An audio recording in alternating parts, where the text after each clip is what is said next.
Reader का इम्तिहान पास करके वो वकालत करने लगे। पहले गोधरा, फिर आणंद और उसके बाद अहमदाबाद में। मगर जल्द ही वकालत छोड़कर वो बैरिस्टर बनने की इच्छा से इंग्लैंड चले गए। लंदन में बैरिस्ट्री में अव्वल आने और वजीफा जीतने वाले वो अनोखे भारतीय थे। अब तो अहमदाबाद की वरिष्ठ अदालत में बैरिस्टर पटेल की जिरह और जीतों की धूम मच गई।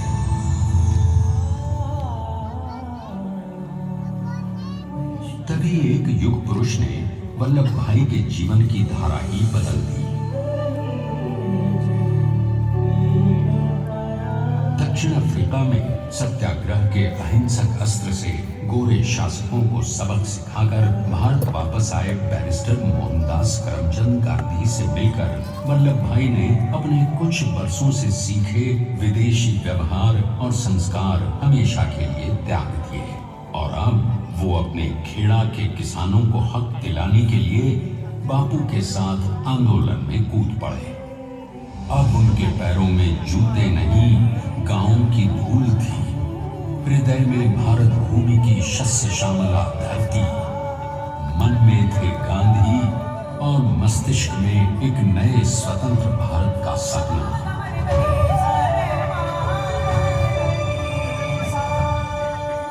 तभी बारडोली के मजबूर मजलूम किसानों की यातना का समाचार उनके पास पहुंचा।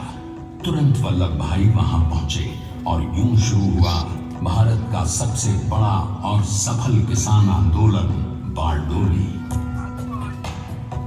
वल्लभ भाई ने बारडोली के 87,000 किसानों को ऐसा अटल अडिग अचल मनोबल दिया कि अंग्रेजी सरकार हिल गई और एक बरस के बाद उनका लगान माफ कर दिया गया।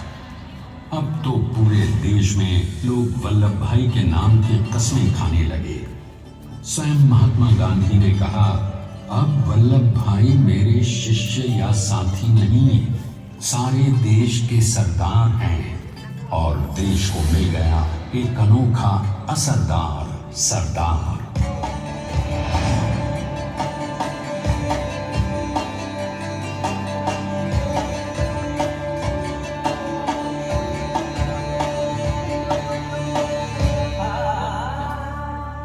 सरदार पटेल के नाम और देशभक्ति से अंग्रेज डर कर कांपने लगे।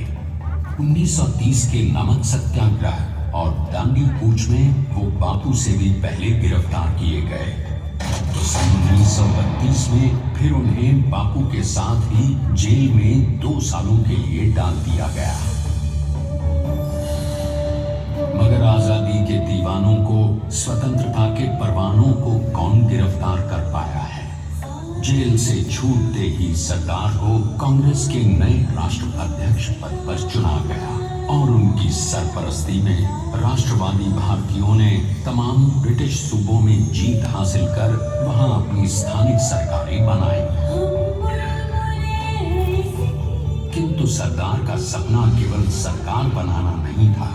उनका स्वप्न तो था एक ऐसे नए भारत का जहां हर रंग, हर रूप, हर जात, मजहब, तबके का हिंदुस्तानी एक साथ मिलकर एक ऐसा नया भारत बना सके जहां पूर्ण स्वराज्य के साथ सारे समाज को गरीबी, अशिक्षा, छुआछूत से भी आजादी मिल जाए। इसकी पहली रणनीति थी भारत को अंग्रेजों की गुलामी से आजादी, ताकि भारत के लोगों की अपनी सरकार सबके साथ और सबके विकास के लिए काम कर सके। बापू की अगुवाई में अब देश ने अंग्रेजों को अंतिम चेतावनी दे दी, करेंगे या मरेंगे, क्विट इंडिया, अंग्रेजों भारत छोड़ो। बस फिर क्या था, संघर्ष की रणभेरी बची। 3 सालों के लिए सरदार पटेल को भी सत्याग्रही नेताओं के साथ जेल में ठूंस दिया गया। 2 सालों के बाद अंग्रेजों को बापू के सभी शिष्यों और साथियों को छोड़ना पड़ा।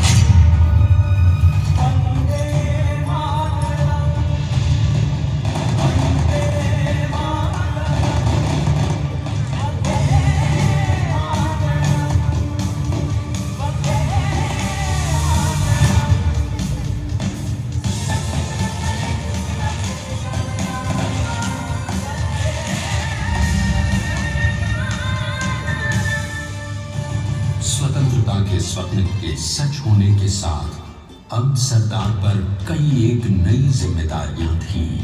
आने वाली आजादी की तैयारी और एक नए भारत के लिए नए लोकतांत्रिक संविधान की संरचना। जैसा उनके साथी ने खुद कहा था, सरदार ने ही छैली हथौड़ी लेकर एक नए भारत को उकेरा है।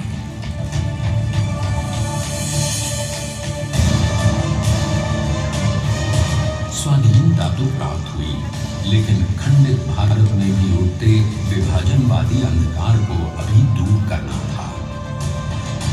जब देश के खंड खंड होने का भय उत्पन्न होने लगा, तो सरदार ने निर्भय होकर खुद अपनी केंद्र सरकार और साथियों को भी चुनौती दे डाली और जम्मू कश्मीर को बचाने के लिए सारे देश का आकाश वायुयानों से भर गया।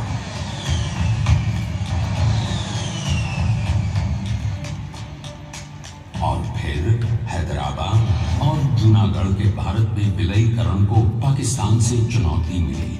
सरदार चाहते थे कि देश की 1 इंच धरती अब और विभाजित नहीं होनी चाहिए।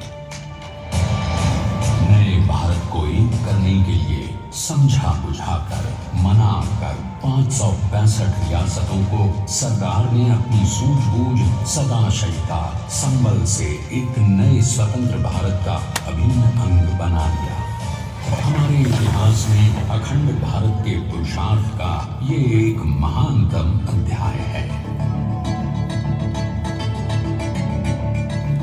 जैसा उन्होंने स्वयं कहा था, हमें नए धागों को पुराने ताने बाने में ऐसे पिरोना है कि एक दूसरे में गुंथ जाए और बेहतरीन बनावट वाला एक नया भारत उभर कर सामने आ सके।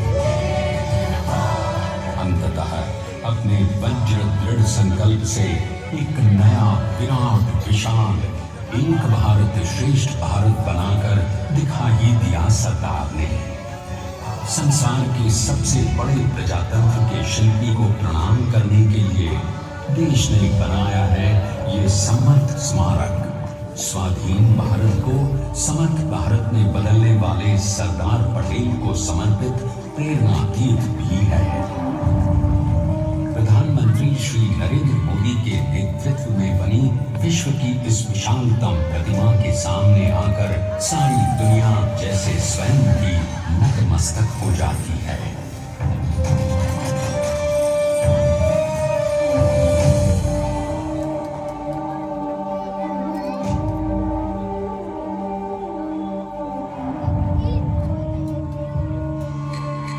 देश को बना गया वो अमित अटल